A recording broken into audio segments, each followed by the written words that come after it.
The other day I said, please try to get up at 6 o'clock, even if you go to bed 5:30, then meditate for 10 minutes at least, and then go back again. But if you make it, I'll be very happy. And if God is asleep, He's not visiting you, and if you are not, then you can meditate at 4 o'clock, 5 o'clock, instead of 6 o'clock. Before 6, you can meditate anytime. But after 6, if it is simply impossible, if you are bedridden, and if you have serious mental problems and all that, what can I say? Otherwise, make it a point to meditate every day, 6 o'clock.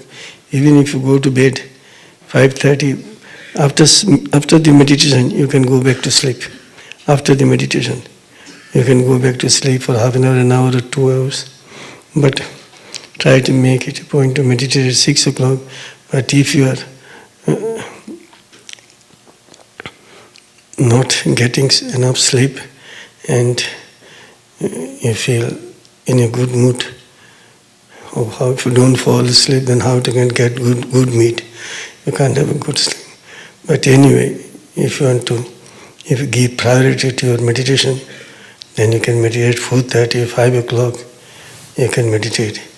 But if you not before 12, if you are going to bed at 9 o'clock or 10 o'clock, and by 10 o'clock, 12 o'clock, if you meditate, that will not be counted.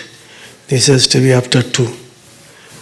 Your Guru used to get up 7 minutes past 2 for years and years. So here also, I'm telling you, after 2, between 2 and 6, if you want to meditate, you can meditate for 10 minutes or 15 minutes or so, but not before 2.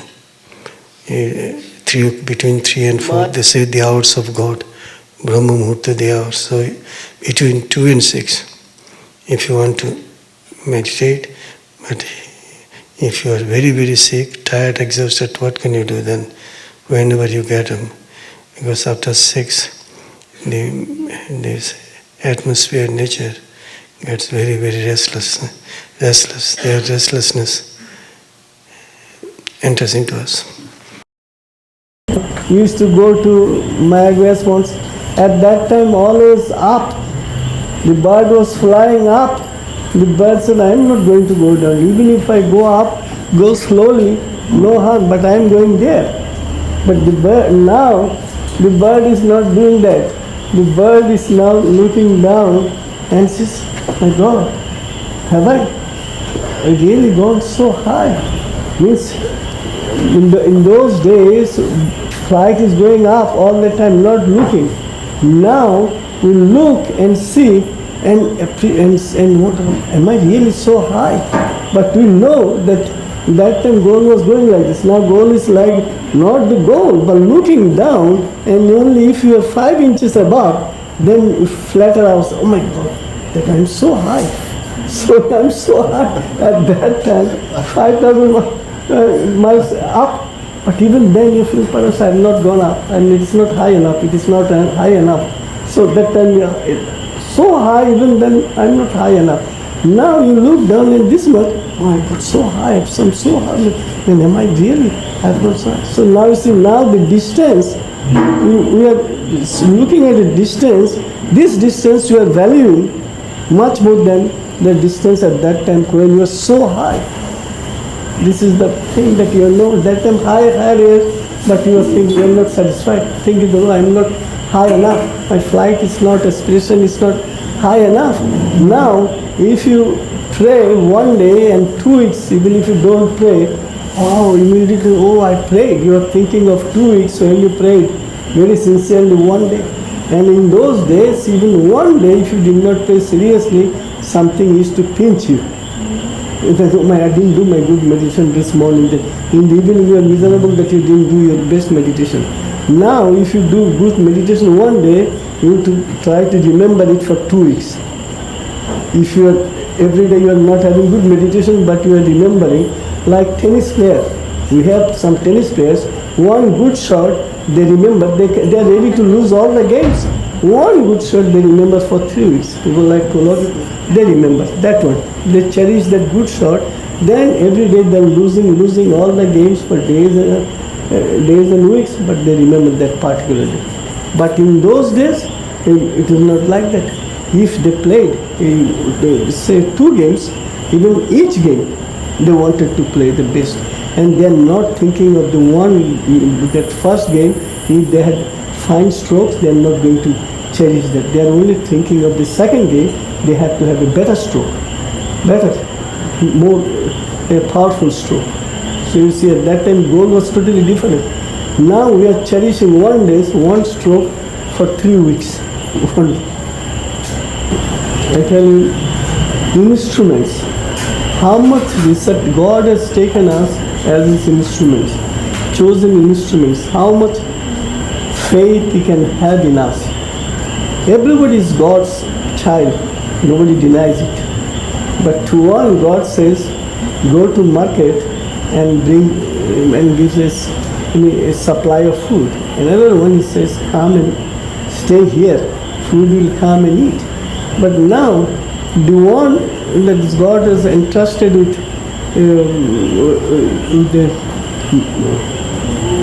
this responsibility has given the capacity as well. The one He has sent to the market, so what to bring, He has given it the capacity. And the one He is asking to stay here, He is also expecting that person to remain here calm and quiet and not to sleep. Sit at a place, food is coming. But now the one is seated, he says, since I am not doing anything, why is not doing? Obedience, He has asked you to sit. God didn't ask you to sleep. But no, since God has asked me to sit, I can sleep.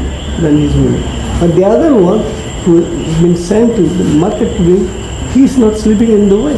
He is going there, he is doing his duty by obeying God. But the one that He is asking to sit down, he should sit down.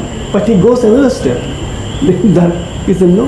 He has asked me, since I have nothing to do, you have something to do, obedience. He has asked you to sit down. He didn't ask you to lie down, to sleep.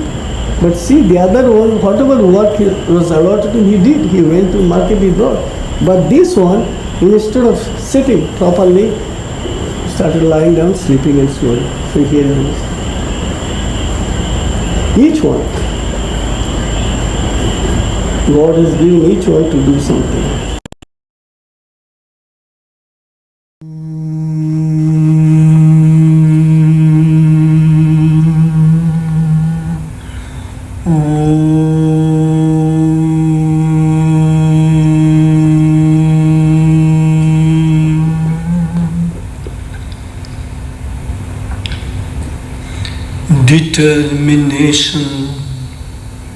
Determination.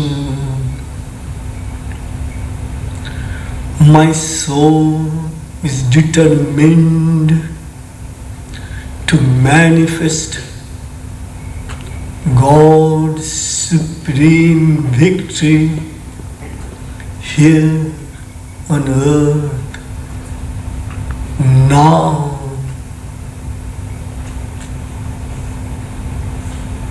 Determination.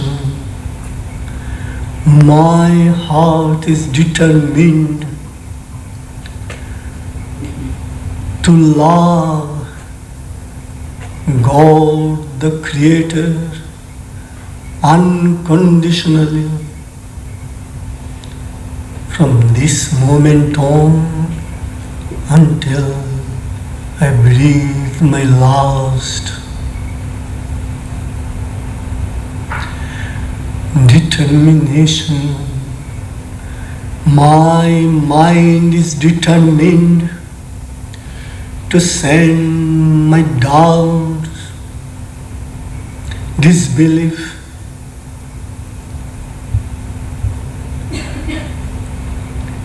and suspicion into an eternal exile. Determination. My vital is determined to transform my undivine, restless vital into supreme,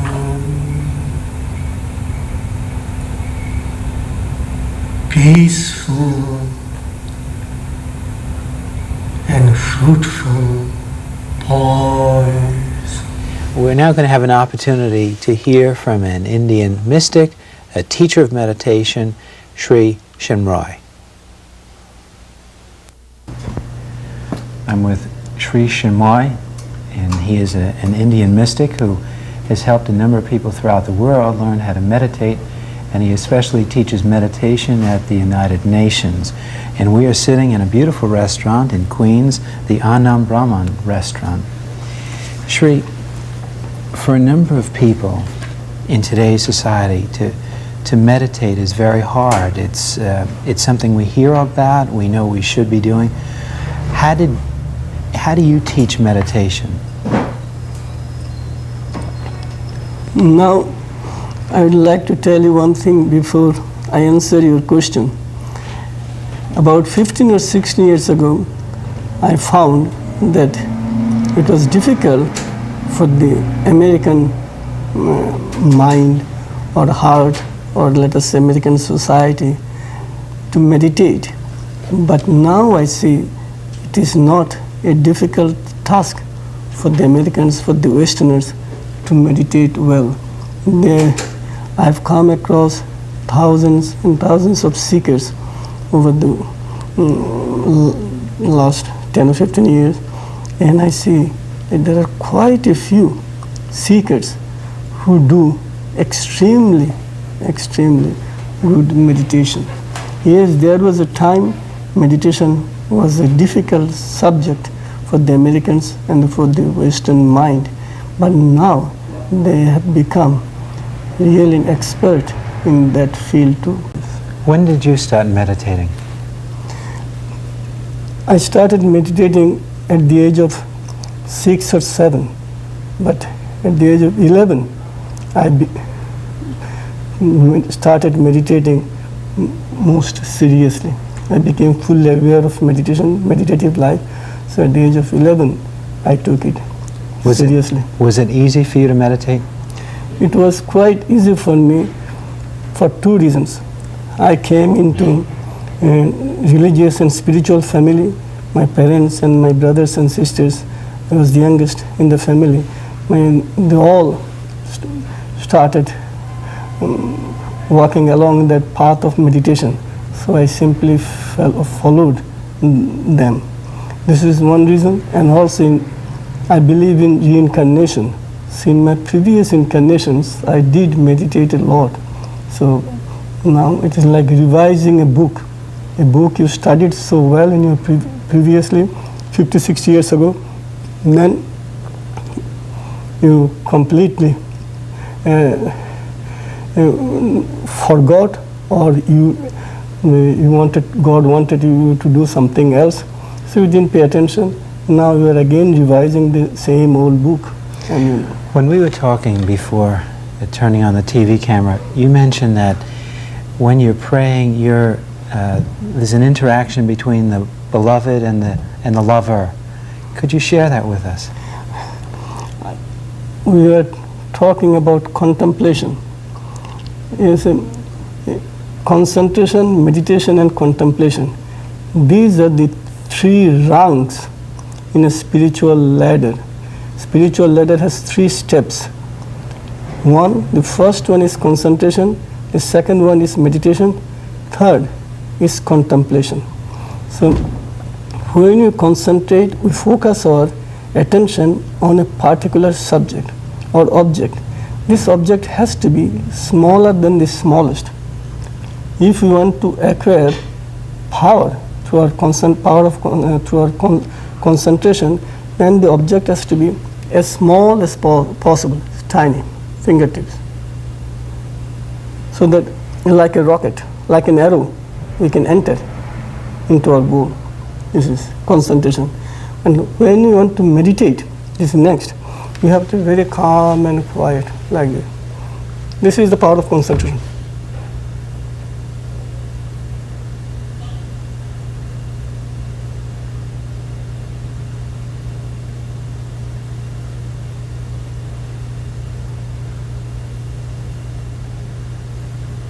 This is meditation. When you meditate,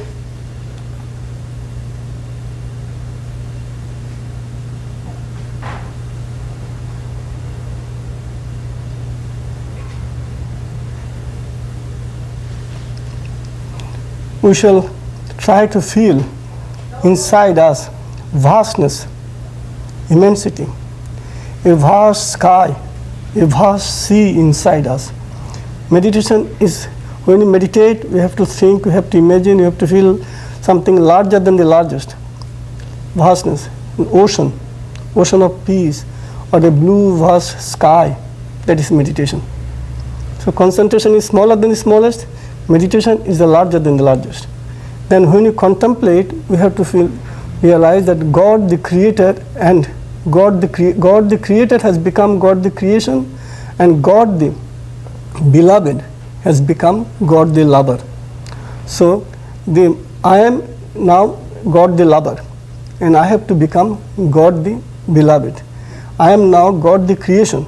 I have to become God the Creator. I notice that when you concentrate or you meditate or you contemplate, your eyes are moving back and forth.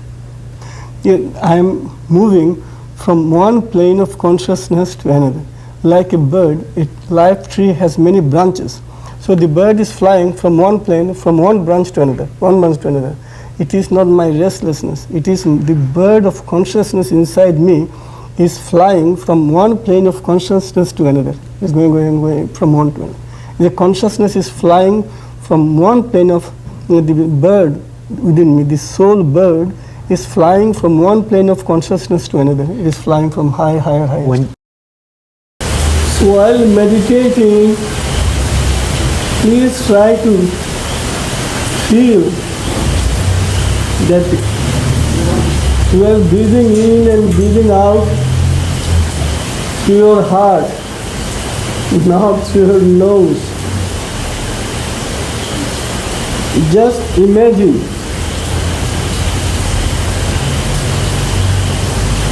today Pablo Casal,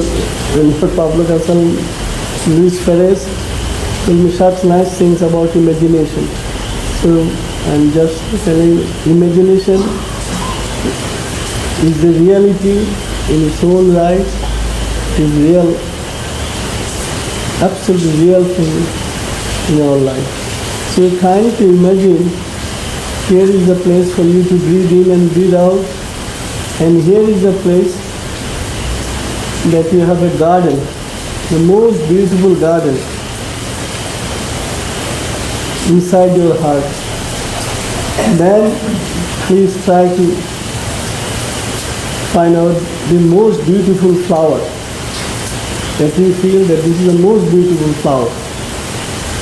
Then try to smell the fragrance of that flower. Then in a few minutes, please feel that your heart itself is the fragrance. Your heart itself is the fragrance. And then your meditation will be very deep. Meditate always when you're lifting weights, when you're doing the music, the compositions, poetry, art, the paintings. Is it always when you're meditating? If it is personal, in my case, I always feel that somebody is meditating in and through me.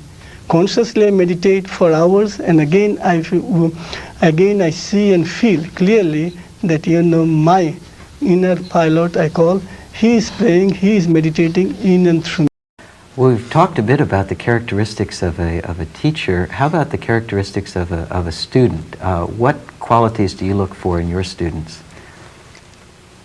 Sincerity is of paramount importance. Then comes determination. Then implicit faith in their spiritual acceptance of life, in their acceptance of spiritual life. If they are not sincere, then it is of no avail. They will not be able to go very far.